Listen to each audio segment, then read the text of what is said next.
Hey friends, if you encounter Windows Update error 0xc8000444, then please watch this video. I will guide you through the resolutions. The first solution is to run the Windows Update troubleshooter.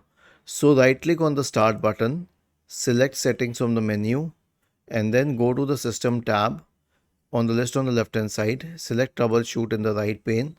Select Other Troubleshooters. Click on Run corresponding to the Windows Update Troubleshooter. It will start detecting problems and resolve them if possible.